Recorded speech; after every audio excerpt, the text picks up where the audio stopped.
జై శ్రీరామ్, అందరికీ నమస్కారం. వెల్కమ్ టు న్యూస్ సెకండా. నేను మీ కస్తూరి శ్రీధర్. బంగ్లాదేశ్లో ఉన్నటువంటి హిందువుల గురించి ఒక ఇంపార్టెంట్ న్యూస్ తోటి మీ ముందుకు వచ్చిన. దాని ముందు నేను మీకు ఒక మాట చెప్తా.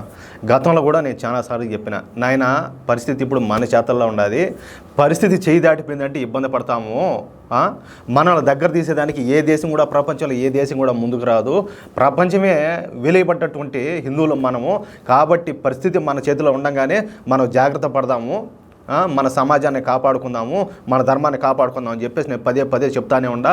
చెప్పేది కాదు, మొత్తుకుంటున్నాను నేను.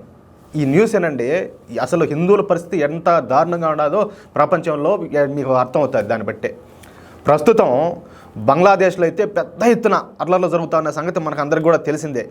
ఈ అల్లర్లలో ఇప్పటి వరకు 300 మందికి పైగా మరణించినట్టు మనకు తెలుస్తూ ఉంది. ఈ అల్లర్ల వెనుకున్నది పాకిస్తాను, చైనాల హస్తం ఉన్నట్టు స్పష్టంగా అర్థమవుతుంది.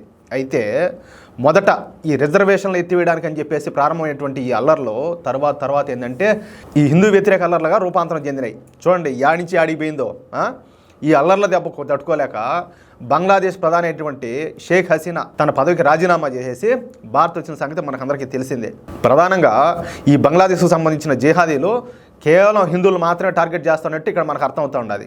హిందువుల ఇళ్లను లూటీ చేయడము, హిందువులను హత్యలు చేయడము, అలాగే హిందూ మహిళలను మానభంగాలు చేయడం వంటి జరుగుతూ ఉన్నట్లు అక్కడ మనకు తెలుస్తూ ఉంది. చూడండి ఎంత దారుణమో.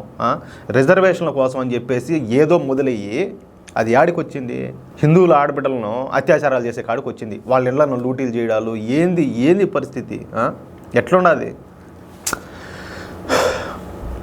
ఇప్పటి వరకు షేక్ హసీనా కాస్త సెక్యులర్ కావడంతో ఆ పాలన ఎట్టునిందంటే ఈ బంగ్లాదేశ్లో హిందువులు ఏదో కాస్త కోస్తో ప్రశాంతంగా ఉంటా ఉన్నారు. కానీ ఇప్పుడు పరిస్థితులు పూర్తిగా మారిపోయినాయి. ఈ షేక్ హసీనా తన పదవికి రాజీనామా చేసి వెళ్ళిపోవడంతో ఇక పెద్ద ఎత్తున ఈ హిందువులపై దాడులు జరుగుతూ ఉన్నాయి. దీంతో కేంద్ర ప్రభుత్వం ఏం చేసిందంటే బంగ్లాదేశ్ ఆర్మీతో మాట్లాడి హిందువుల రక్షణ కొరకు ఈ హెల్ప్ లైన్ నెంబర్స్ను ఏర్పాటు చేసింది. ప్రతి జిల్లాకు 2 హెల్ప్ లైన్ నెంబర్లను కూడా హిందువుల కోసం ఏర్పాటు చేయడం జరిగిందనమాట.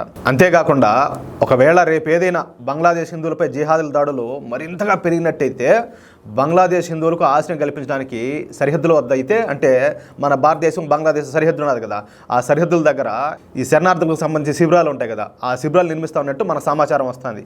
పశ్చిమ బెంగాల్ బీజేపీ నాయకుడైనటువంటి సువేంద్ర అధికారి దీని గురించి మాట్లాడుతూ బంగ్లాదేశ్లో పరిస్థితులు తీవ్ర రూపం దాలుస్తూ ఉన్నాయి. ఈ ఆందోళనకారుల ప్రధాన ఎజెండా ఏంటంటే హిందువులపై దాడులు చేయడమే. రాబోయే రోజుల్లో కనీసం 1 కోటి మంది హిందువులు ఈ బంగ్లాదేశ్ నుంచి భారత్లోకి వచ్చే అవకాశం ఉండాలి. అందుకు తగ్గ ఏర్పాట్లను కేంద్ర ప్రభుత్వం ప్రారంభించింది. ఎవరు అవునన్నా ఎవరు కాదన్నా బంగ్లాదేశ్ హిందువులకు భారత ఆశ్రయం కల్పించి తీరుతుందని చెప్పేసి ఆయన కీలక వ్యాఖ్యలు చేసినాడు. కాదనేదానికి ఏముండదు, ఎవరు కాదనేదే ఏమైనా తేడా. ఇది ఎవరు అవునన్నా ఎవరు కాదన్నా కూడా ఇది హిందువుల దేశం, ఇది హిందూ దేశం. ఈ దేశంలో మెజారిటీ ప్రజలు ఎవరు? హిందువులు. ప్రపంచంలో ఇంక వాళ్ళ హిందువులను నేను చెప్తున్నాను కదా, అదే నేను మొత్తుకుంటాను. ప్రపంచంలో ఇంక ఏ దేశం కూడా హిందువులు అయితే దగ్గర లేదు, తీర్చే మన భారతదేశం దగ్గర తీయాలా. ఒకవేళ అదే బంగ్లాదేశ్లో హిందువుల పరిస్థితి మనకు వస్తే అప్పుడు మనం యాడికి పోవాలా? మనకి ఇంకో భారతదేశం లేదే మనం యాడికి పోయేదానికి. ఇందుకు కదా నేను మొత్తుకుంటాను. దయచేసి అర్థం చేసుకోండి. ఈ వీడియోపై మీ యొక్క అమూల్యమైన అభిప్రాయాలను దయచేసి ప్రతి ఒక్కరు కూడా కామెంట్ రూపంలో తెలియజేయాలని చెప్పి కోరుకుంటూ, అలాగే ఈ వీడియో నచ్చినట్లయితే దయచేసి మన వీడియోను లైక్ చేయడంతో పాటు ఈ విలువైన సమాచారాన్ని 10 మందిలో చలనం కలగాల. కుంభకర్ణుడైనా లేచాడేమో కానీ మా జనాలు లేచేట్టుగా లేరు. నీకు దండం పెడతా, అందరికీ షేర్ చేయండి. కొంతమందిలో మార్పు వచ్చినా కూడా సంతోషమే. అట్లాగే ఇంతవరకు ఎవరైనా కూడా మన ఛానల్ సబ్స్క్రైబ్ చేసుకోకపోతే దయచేసి ప్రతి ఒక్కరు కూడా మన ఛానల్ సబ్స్క్రైబ్ చేసుకోండి. ఇంకో విషయం ఏంటంటే ఆ బెల్ సింబల్ క్లిక్ చేసేది మర్చిపోదు. ఆ బెల్ సింబల్ క్లిక్ చేస్తాననుకో మేము అందించే ప్రతిదీ కూడా ఇంపార్టెంట్ న్యూసే. కాబట్టి ప్రతి ఒక్క వీడియోకి సంబంధించి మీకు నోటిఫికేషన్ వస్తుంది. దయచేసి సపోర్ట్ చేయండి ప్లీజ్. జై శ్రీరామ్.